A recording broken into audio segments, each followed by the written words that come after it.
2043 तक एक भी सिंगल हिंदू बांग्लादेश के अंदर नहीं बचने वाला है। ढाका विश्वविद्यालय के प्रोफेसर अबुल बकर ने 2013 में एक रिपोर्ट पब्लिश की थी, जो कि उनकी एक किताब the political economic and reforming agriculture land water bodies में उन्होंने एक चीज का मेंशन किया था और कहा था कि जिस तरीके से 1965 से लेकर के 2013 तक 49 साल का जो इतिहास है, हिंदुओं की जिस तरीके से वहां पे गिरावट देखी जा रही है, उन्होंने अपनी किताब में ये मेंशन किया हुआ है कि 11.3 मिलियन हिंदू 49 साल में भागने के लिए मजबूर हो गए हैं। अब ये बहुत ही संवेदनशील मुद्दा है, अगर आप वीडियो को स्किप करना सोच रहे हैं तो करने से बचिए और इस चीज को बहुत इंपॉर्टेंट टॉपिक है समझने की कोशिश करिए। 1974 में हिंदुओं की जो बांग्लादेश में जनसंख्या थी वो 13.5% थी। वही 2011 के बांग्लादेश के सेंसस में 8.96% था। मतलब 33% की जो गिरावट हुई है उसको देख करके आपको समझ में आ गया होगा कि वहां पे क्या स्थिति है हिंदुओं की। जो लोग ये कह रहे हैं कि ये सारा चीज भड़काऊ है, हिंदू मुस्लिम करने की बात हो रही है, तो क्या बांग्लादेश का सेंसस भी झूठा है? अबुल बरकत ने भी जब 2013 में ये बात कही थी, सभी लोग हंस रहे थे कि यार ये क्या मजाक कर रहा है। लेकिन आप इस सच को देखते हुए पा रहे होंगे कि आखिर कितनी सच्चाई है। आज की जो कंडीशन है बांग्लादेश में, सारे हिंदुओं पे जो अत्याचार हो रहा है, वहां पे महिलाओं के साथ बलात्कार हो रहा है, वहां के लोगों को, वहां की छात्राओं को हॉस्टल से भगाया जा रहा है। ये मुद्दा शेख हसीना का नहीं है, मुद्दा मुजीबुर रहमान का नहीं है, ये मुद्दा हिंदुओं के लिए। बांग्लादेश 2022 का जो सेंसस है उसके अनुसार जो हिंदुओं की आबादी है वहां पे 1,31,00,000 है, लेकिन बांग्लादेश में अगर मुसलमानों की बात करें तो 15 करोड़ की आबादी है।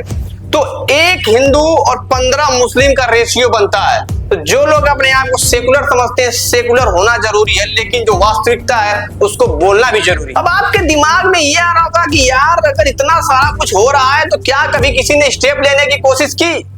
महात्मा गांधी ने 1946 में, जब ये भारत का ही प्रांत हुआ करता था, नोआखली जो कि अब इस समय बांग्लादेश का एक डिस्ट्रिक्ट है, वहां पे हिंदू और मुसलमान का राइट होता है। महात्मा गांधी शांति दूत बन करके तो गए, लेकिन शांति होकर के वापस चले आए और उन्होंने एक स्टेटमेंट बोला, कहा हिंदुओं या तो मर जाओ या तो नोआखली छोड़ दो। उस समय 5000 हिंदुओं का नरसंहार किया गया था, बहुत सारे महिलाओं के साथ बलात्कार किया गया, हजारों महिलाओं के साथ धर्म अंतरण किया गया।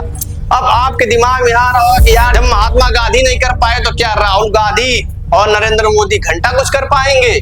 ये आप बिल्कुल सही सोच रहे हैं, क्योंकि राहुल गांधी ने अभी तक कोई भी ट्वीट नहीं किया। उनके पास फिलिस्तीन के मुद्दे में बात करने के लिए समय होता है, ओवैसी के पास जय फिलिस्तीन बोलने का समय होता है, लेकिन बांग्लादेश में माइनॉरिटीज और हिंदू के खिलाफ हो रहे अत्याचारों के लिए बोलने का एक भी समय नहीं होता है। वही अगर मैं जो भी इस समय की गवर्नमेंट है, बीजेपी कोलिजन गवर्नमेंट जो बनाई है, मोदी ने भी कोई खास ट्वीट नहीं किया था, एक चिंता व्यक्त की थी, लेकिन जिस तरीके से 15 अगस्त में उन्होंने लाल किले पे खड़ा होकर के जिस तरीके से हिंदुओं को डिफेंड किया है, अब बात ये सामने आती है कि यार सिर्फ मोदी या बीजेपी थोड़ी ना हिंदुओं का ठिका ले रखा है, और जो पार्टियां वो क्या कर रही है, यहाँ के जो सेकुलर मुसलमान है वो क्या कर रहे हैं, क्यों नहीं बांग्लादेश के इशू को बोल रहे हैं? बांग्लादेश में अगर मैं धार्मिक स्थिति की बात करूं तो जब बांग्लादेश आजाद हुआ था उस समय इस देश को धर्मनिरपेक्षता का आधार बनाया गया।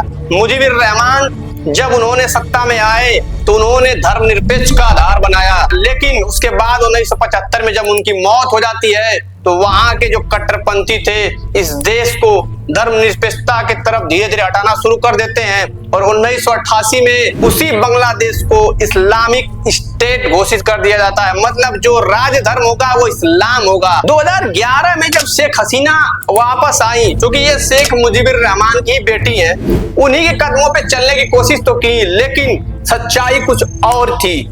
मुजीबुर रहमान के कदमों पे चलने के लिए इनको भी जरूरत थी वोट बैंक की। इसीलिए प्रॉब्लम कहां पे खड़ा होता है कि जो शेख हसीना थी, इन्होंने धर्मनिरपेक्षता को बहाल तो किया 2011 में, लेकिन जो राज धर्म था वो बांग्लादेश का वो इस्लाम को ही रखा।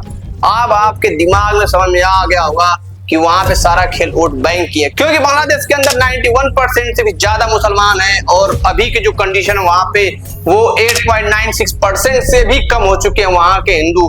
तो कहां 91% और कहां 8.96%।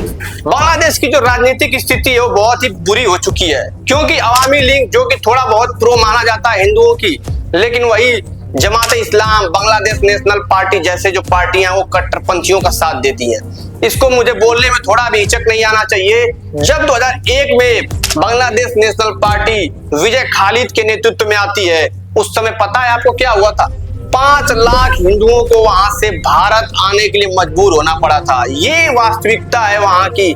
आज सेकुलर बन लो, कल सेकुलर बनने का समय नहीं मिलेगा। सेकुलर बनना है तो यहाँ के भारत के मुसलमानों को, भारत के लोगों को, भारत के हिंदुओं को बनना होगा और ये आवाज उठानी होगी। 2001 में जब बीएनपी की सरकार बनी थी उस समय 150 दिन लगातार हिंदुओं पे अत्याचार हो रहा था और आज भी वही कंडीशन बना हुआ है। हिंदुओं के साथ वहां पे अत्याचार आज से नहीं हो रहा है, बहुत पहले से हो रहा है। मैंने अभी आपको नोआखली का जो मुद्दा सुनाया उससे भी आपको पता चल गया होगा। लेकिन मुद्दा मैं अगर 1971 की बात करूं और आज तक की बात करूं तो जिस तरीके से हिंदुओं के साथ वहां पे अत्याचार और हिंसा हो रहा है उसको देखते हुए इंटरनेशनल क्रिमिनल ट्रिब्यूनल ने एक जजमेंट दिया था और जमात इस्लाम के सदस्यों को क्रिमिनल घोषित किया था। जब 2013 में यह फैसला आया तब जमात इस्लाम के जो लड़ाके थे उन्होंने हिंदुओं के साथ फिर दुराचार किया। बांग्लादेश के अंदर ही enemy property act, vested property act के तहत हिंदुओं को बहकाया गया, बरगलाया गया और 2 मिलियन एकड़ की जमीन भी उनसे ले ली गई, जिससे 11 मिलियन से भी ज्यादा वहां के हिंदुओं को प्रभावित किया गया। कितना अत्याचार सहेंगे आजकल के हिंदू। कभी तो भारत के मुसलमान और हिंदू भारत की एकता के साथ साथ जहां भी अत्याचार हो वहां आवाज उठाने की कोशिश कर सकते हैं। हिंदू मुस्लिम कब तक लड़ोगे? जब तक कि ये दुनिया खत्म नहीं हो जाएगी। आज भी वक्त है, समझ जाओ। मैं अगर वैश्विक स्तर पे बात करूं तो जिस तरीके से मुसलमान और हिंदुओं की आबादी है इस पूरे दुनिया के अंदर, हिंदुओं की जो जनसंख्या है वो 137 करोड़ है। वही अगर मुसलमानों की मैं बात करूं तो 190 करोड़ की जनसंख्या के साथ टॉप पे बने हुए हैं। अब आप सोचिए कि जिस समुदाय, जिस धर्म के पास इतनी ज्यादा जनसंख्या हो वो कुछ भी कर सकते हैं। मेरा मुद्दा किसी को भड़काना नहीं है, मेरा मुद्दा हिंदू मुस्लिम एकता का ही है। लेकिन जहां गलत हो वहां बोलने का अधिकार है मुझे।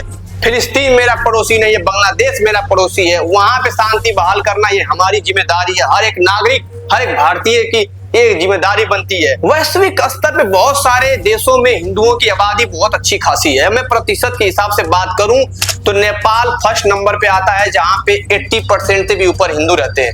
इंडिया के अंदर 79.something% हिंदू रहते हैं। वही तीसरे नंबर पे आप सोच रहे होंगे यार कौन सा देश है, वो है मॉरिशस, जहां पे 48% आज भी हिंदू निवास करते हैं। फिजी के अंदर 27%, त्रिनिदाद एंड टोबैगो के अंदर 22.3%, गायना के अंदर 23%, वही कतार के अंदर 15%, भूटान के अंदर 22.5%, बांग्लादेश के अंदर 8.96% और पाकिस्तान की मैं बात करूं तो आज जो कंडीशन है 1.9%। क्या सोच रहे हो हिंदुओं की दशा कितनी खराब होती जा रही है? अरे सेकुलर बनना तो चाहिए लेकिन ये कर्तव्य को भी निभाना चाहिए, धर्म की रक्षा भी करनी चाहिए। लेकिन अगर मैं पॉपुलेशन की दृष्टि से बात करूं तो भारत के बाद नेपाल आता है दूसरे नंबर पे, वही तीसरे नंबर पे बांग्लादेश आता है जहां पे हिंदुओं 131 करोड़ की जनसंख्या फिलहाल है। लेकिन जो अबुल बरकत ने अपनी रिपोर्ट में पब्लिश किया था उस चीज से मैं सहमत भी हूं, क्योंकि जिस तरीके से वहां पे डिक्लाइन होता जा रहा है, जो वहां ग्राफ है वो दिन प्रतिदिन गिरता ही जा रहा है। ये सब कुछ सबके सामने होता हुआ दिख रहा है। लेकिन जो सीएए प्रदर्शनकारी थे, मैंने भी सीए के विरोध में जो थोड़ा बहुत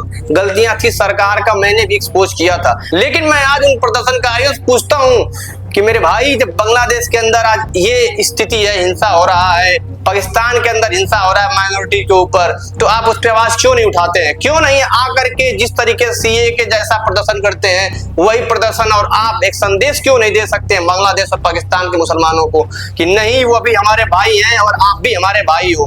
तभी जाकर के ये सेकुलरिज्म और भाईचारा का रिश्ता बनता है, एक हाथ से ताली नहीं बनती है मेरे दोस्तों। तो आज की जो वीडियो थी ये बहुत ही संवेदनशील है और इस पे विचार करिए और आप कमेंट में मेरे को जरूर बताइए कि इसका सलूशन क्या है। कैसे जो माइनॉरिटी है बांग्लादेश पाकिस्तान के अंदर उसको सेफ किया जा सकता है। सरकार ने तो बस वो वोट बैंक की राजनीति करना शुरू कर दिया है, चाहे पक्ष हो या विपक्ष हो। हम एक राजनीतिक पार्टी से ताल्लुकात नहीं रखते, मैं देश के हित के लिए बात करता हूं और हमेशा देश के हित के लिए बात करता रहूंगा। जय हिंद, जय भारत।